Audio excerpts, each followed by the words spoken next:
if we can have Kyocera and Pons back on stage, and then we'll bring in the remote guys as we go. But where'd he go? There he is. Come on back. So I want to ask you about, both of you in particular were very prepared. I'm curious how you think about preparing, preparing for a pitch, especially when you have a complicated technical product. How do you relate to an audience and get a hook quickly so you don't lose their attention? Oh, you want me to take it first? Sure. Yeah, really when it comes down to is practice and having that support system. I'm lucky enough to have my 3 teammates here right in front of, right in the first row, as well as my innovation lab teacher, the director of I-Corps here as well, and even my parents. So I have this huge support system that is willing to hear my pitch, even if it's like 20 times, just so that I can master it. And having that support system has definitely helped in getting us to this point. I will say I've heard probably thousands of pitches. The preparedness showed, and I think, I don't know I have nothing, I don't know what's going on here, but I thought it really gave you a leg up. Yeah. You as well were very well prepared. So I'm you. curious from your point of view, again, very technical product. How do you think about the right way to connect with an audience quickly? Yeah. Cancer is something that, strikes every single person in this room, I would bet, and it's only becoming worse and worse of a problem. So when you develop something that makes sense for patients, I think it makes sense, if you explain it and present it well, then it makes sense to whatever community you're speaking to. Whether that's people who have been in drug development for 40 years, you can sort of talk shop with them, or if you talk shop with, your next door neighbor who's been affected by it as well, you can sort of explain and then understand what we've been doing well in cancer. There's certain places where we've done exceptionally, and then other areas where there's a need, and we're trying to address that need. I'm sorry, you're baby safe, right? Yes. Yeah, I said Pons, I'm sorry. But Pons, if we've got him still remotely, I'd like to bring him in.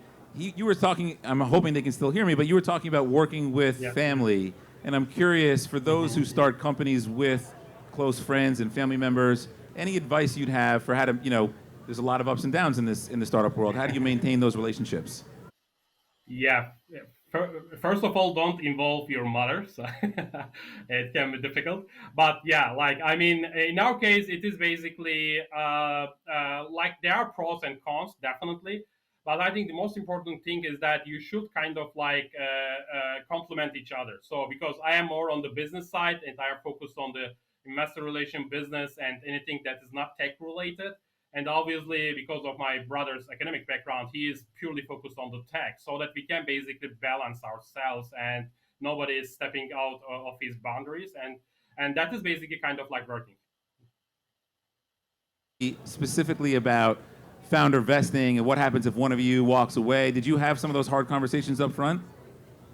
Oh, yeah, we had. Actually, to be honest, it took me 2 years to convince my brother to do the spin-off because he was purely focused on academic research, Rutgers, anything. So, so before we started anything, so we basically set all the rules like vesting and who owns what and how that will be basically processed on the way that we grow. And yeah, all those things are basically done before we started anything. Awesome. For Geoponica, I'm curious, you talked a lot about the local opportunity and advantage and the reasons that you're in New Jersey. We think a lot about driving excellence here, and that results in benefiting the region. But I'm wondering if you could talk to what you think some of the opportunity is in your industry and why New Jersey is a good place for you to grow. Oh, yeah. Yeah, I mean, New Jersey, for one, is, I call it the megalopolis. It's in between New York and in between Philadelphia. So there's tons of potential here to continue to grow. And the industry itself, 10 years ago, barely existed. Now there's momentum across the board. There's unicorns, there's capital investments, there's acquisitions almost every other day. So, the opportunity is growing, and the momentum is constantly shifting within this industry. And, with the next generation of millennials and Gen Zs, everybody is so much more focused on the healthiness of what they're eating, whether it's local, whether it's clean, organic, which I'm not a huge fan of, but everybody is very, very conscious of it, and I can see that only growing as things continue on. Awesome. Jasmine, we have a winner? No? We got a minute, so you got like 20 seconds. Any audience questions for any of these people? I could wait for oh, hey, Mom. Let's say hi to my mom. Can we get a round of applause for her?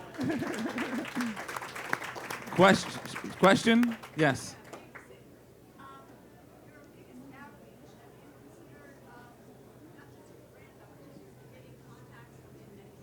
The question's for Baby Safe.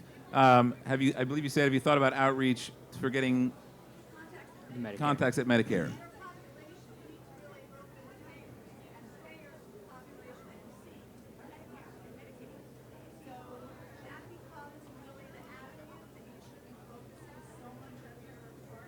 Yeah.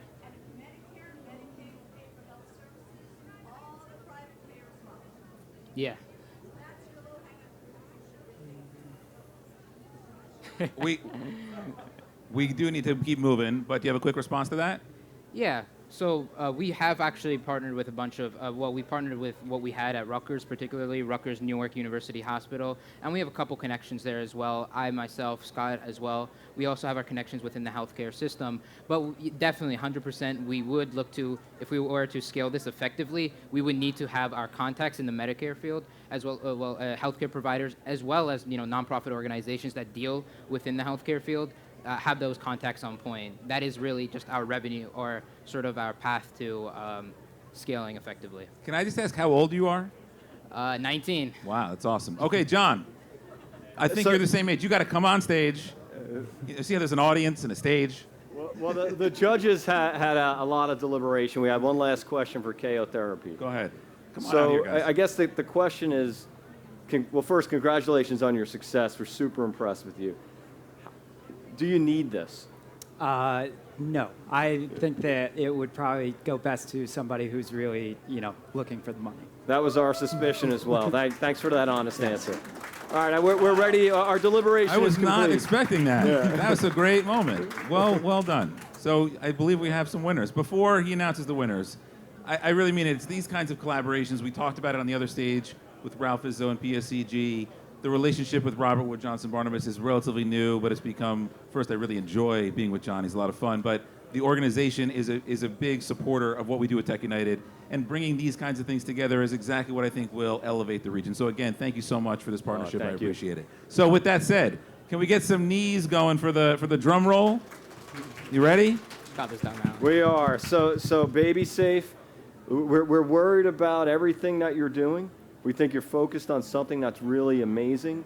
And I think Bill wants to connect with you offline to help him or help you get connected to his platform, but we're happy to award you the Rutgers Award.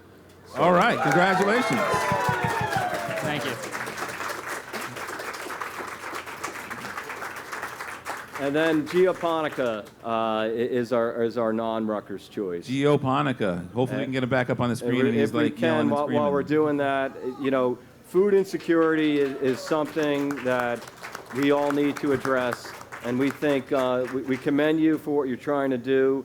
As a health system, it's an area of focus for us, so in addition to the award, we'll be connecting with you after on a way to help advance your program. So congratulations and thank you. All right, congratulations. Thank you guys very much. You guys can head off. John, thank you so Good much. work, buddy. And the Thank you. Sorry program to put you on the continues. spot. Yes. No, it's fine. Congratulations. Thank you.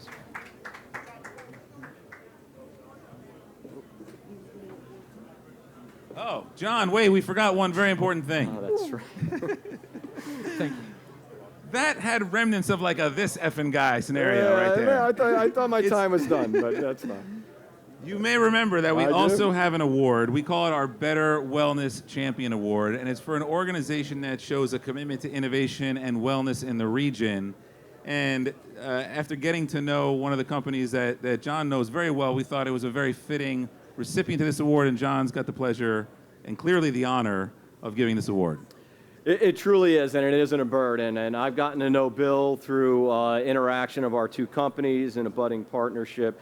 And what I can tell you is along the way, one of the things that impressed us as an organization is beyond just a commercial lab, everything that LabCorp is doing to innovate and help our community. So I am so excited to just shake your hand, Bill, congratulate you, and give you this lovely piece of glass. We call that officially the Catalyst. Congratulations. Yeah, Thank you're you very welcome. much. No, thank you. LabCorp also donated the thermometers up front, a lot of the masks, so thank you for your support with the event. We really appreciate it. You want to say anything? It'll go. It'll just talk. They'll put it on. This is my first time here, and I think it's an incredible event. So I encourage all of you with great ideas to bring them forward. And this is, companies like mine, that big global companies, we invest in companies like you all the time, and we love doing it. I want to put you on the spot for a second. Sure. I know we're going to be I'm going to be fast because we're a little over on time. But I don't know how well you caught it, but Robert Wood Johnson, the challenge was companies addressing social determinants of health, which basically are how do we keep people out of the hospital, which is how they make money, right? They're interested in actually trying to figure out how do they drive wellness and keep people not needing their services. When I got to know you, you shared some pretty incredible things you've done during the pandemic, and I think I'm sure people don't know LabCorp intimately, and I think it's important that they know some of the things you do in the community, so I want to give you a chance to share what you've done over the last year. Sure. Wow. So we've been working nonstop. We did 40% of the COVID testing by commercial laboratories across the United States, 40%. More than 55 million PCR tests, to give you a sense. More than anybody in the state of New Jersey. So you guys know Pixel. You probably know our patient service centers. We're opening one right here in Hoboken very soon on River Street, I think it is. But so we care deeply about the communities. We care deeply about our employees. We want to do the right thing. We want to help, especially the underserved communities. We've given away hundreds and hundreds of thousands of free tests. We've really reached into the communities that really need our help. Beyond testing, though, maybe you don't want to share this. Maybe you can punt on this, but you lent your labor, I believe, in Camden to do something really important for the residents there. So we're working with the local health system there. They have a big food insecurity program, and the whole concept was they're bringing these underserved patients in and teaching them how to eat better and not go to the fast food and everything like that. But what they don't have is when they get home, they don't have ovens.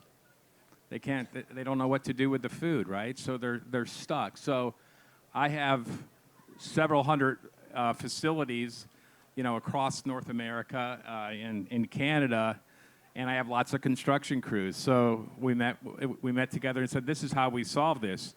My crews will put ovens in those homes. And so those are the types of things that could come together with like-minded, good companies and good health systems working together. That's really what I was driving at. The testing is great and important, but I think people see a name like LabCorp. If they don't know them personally, maybe there isn't much behind it. And I think something like that is highly commendable. So thank you very much. Hopefully we'll see you here next year. Big round of applause for Bill, for LabCorp, and moving on.